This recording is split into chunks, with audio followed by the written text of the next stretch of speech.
So can you tell me a bit more about Beela and the mission? Yes, definitely. I can spend hours talking about this because it's my baby and we are super, super happy. So we launched on International Women's Day and it was on purpose, of course. We wanted to have some things to celebrate in this important day. I think we are already making an impact, which is really good. Beela is a support network aiming to empower immigrants in Sweden to join the world of tech. And I think Beela is a very personal project to me. And it's because my biggest network here in Sweden is with immigrant women who came here usually with no job. So I am kind of part of the 0.1% that comes with a job and not marrying a Swede or comes with a husband and the husband usually have the job, the partner. So these women, they usually have a hard time to start right away in the Swedish market, especially when they don't know the language or they don't have, or the professional background that they have requires sometimes years of study here in Sweden to be able to practice like doctors, lawyers, for example. So it is a very personal project to me. The whole inspiration, I think it was pretty much because I was doing this more or less in an informal way and helping this woman and mentoring them. And I decided it was time to scale up and actually try to reach out to more women. And why not share my knowledge and share what I already learned in this way with this woman. That's so refreshing to hear. And what's the inspiration behind the name as well, Juliana? So naming was something very challenging for us. I think it was, we spent, I don't know how many months talking about different names. And, we wanted to have something that had any kind of meaning. But also we didn't want to put anything that was so obvious, like tech in the name, because everything has tech. So we wanted to do something different. So what we did is that we started playing around with words. And, we came up with ela, that is the Portuguese, Spanish, I think pretty much Latin pronoun for she, her. And then we wanted, okay, so maybe we could do something like be her. And then it became Beela, and then it became Beela.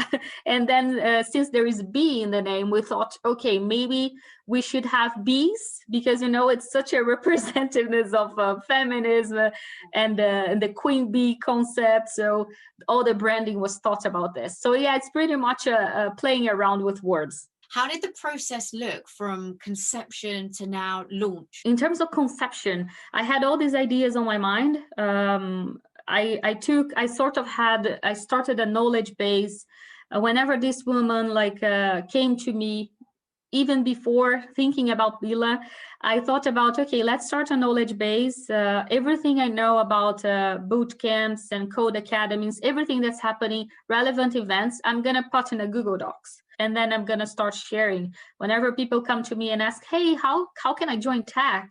How did you land your job or this kind of things? I knew where to start. So I had all these ideas in my mind. Everything started coming in, and then I wrote them down. Then I came up with an initial business plan.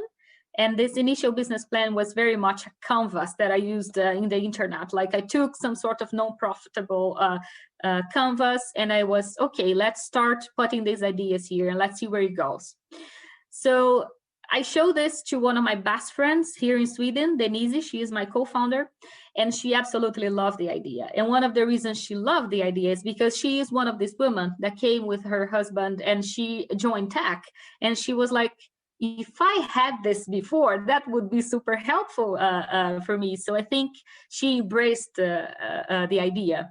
And okay, we decided to start. And then I thought, okay, let's give it a step back. Let's start interviewing some of these women. So we took some of our friends and some people that we met like through networking.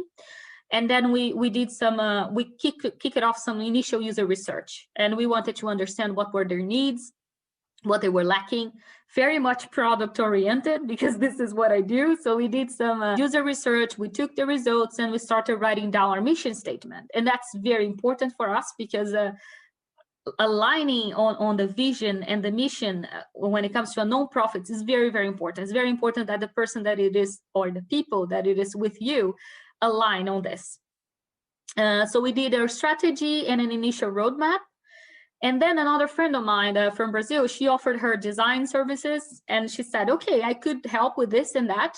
And then we started having these like very informal meetings every Friday where we would bring some wine, discuss, and do like a very much a girls club. Then we started using Trello with some of the cards, that things that we wanted to do. And in the end, I defined what I call a MLP, like a minimal lovable product. So we kind of set the International Women's Day as the target of our initial launch. And in the meantime, I found 2 amazing mentors. There are other people here in Sweden with the experience of opening nonprofits, and they are extremely helpful. So that was all the process, I guess, from conception to launch. Everything very informal, I would say, like a girls' club. What had been one of your biggest challenges in setting up something like this? I would say first, time management. Definitely. We are both doing this as side projects. We have our 9-to-5 jobs. So we have to organize ourselves very well to plan everything ahead and have time enough to have like a healthy work-life balance. And I think we are just 2 girls with 0 experience in doing this. This is also very challenging. So we are being like social media people, building newsletter. I'm going to be a podcast host. I have no idea how this is going to be, but everything is new for both of us. But we are very much driven by passion. And we are so motivated to do impact in these women's lives. So we put a lot of love into this initiative. We are doing our best. We know that there will be mistakes along the way, which is fine, but we will learn a lot with them as well. So I think the beginning will be a little bit hard for us. Lots of time invested into learning new things, new tools, and developing skills. But I think the experience is fantastic. How can people and the community get involved to help with your initiative? Well, everyone is welcome to help. As I said, we are 2 girls. We have no idea what we're doing, but we are.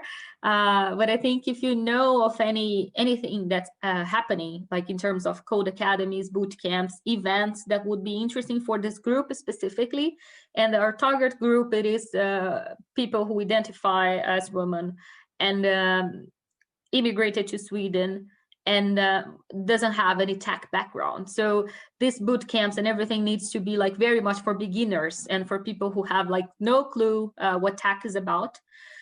So if you know about this, you can contact me. We can advertise it. Soon we will also be opening a mentorship program. This is also in a roadmap. So I think what we want to do is basically get people that are established in tech here in Sweden and willing to mentor these girls. And when we talk about mentoring, is mostly we are focused on preparing them to interviews. And if you are, for example, a backend developer, we're gonna match you with somebody that did a backend bootcamp, and you can give tips for the interviews, the technical interviews, and the assignments. So this kind of things. So a mentorship program will also come, and you should definitely keep an eye on us if you want to be a mentor. And I think if you're willing to give your time and skills for a good cause as well, like as a web developer, HR consultant, career coaching, we accept volunteers with open arms. And we already have some volunteers, which is really good. With all the experience you have so far, what advice can you share for anyone wanting to set up their own nonprofit? First of all, find your calling. Find your calling. Get help. Get mentors. As you already said, I'm all about mentorship, and I think get mentors and people who can help you to achieve the mission that you have in mind. I think choose your board wisely and make sure that the people you choose for this board share the same vision as you. I think this is really important. Another advice is listen to what the community has to say. Listen to the community, keep in touch with them, understand what are the pains, have interview people and ask around what are the biggest struggles. You start with what you have. I think that was a struggle for me because I was like, okay, we're not ready enough. It's never going to be enough. So start with what you have. Great advice. And have you had any role models within the world of nonprofits that I guess inspired you? Yes, I do. I do have Marian. Marian is a founder for MStack. And MStack is a Swedish nonprofit focused on women of color. We have become friends, which is really good, but I consider her my mentor as well. She's been really helpful. So one role model would be her.